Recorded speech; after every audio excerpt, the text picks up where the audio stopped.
குருவை தேடும் சீடர்கள் உண்டு இவ்வுலகில்.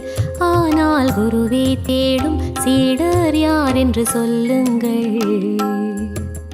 குருவை தேடும் சீடர்கள் உண்டு இவ்வுலகில். ஆனால் குருவை தேடும் சீடர் யார் என்று சொல்லுங்கள்.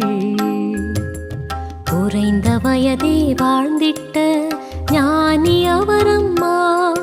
அவர் மறைந்திட்ட பின்னும் அவருள் உலகம் வாழுதம்மா. பயம் எனும் சொல்லுக்கு பயத்தை தந்திட்ட ஞானியம்மா. அவர் அபயம் தந்திட தைரியம் கொண்டதம்மா. விவேகமானந்தம் கொண்டதம்மா. அது விவேகானந்தரானதம்மா. விவேகமானந்தம் கொண்டதம்மா. அது விவேகானந்தரானதம்மா. விவேகமானந்தம் கொண்டதம்மா. அது விவேகானந்தர்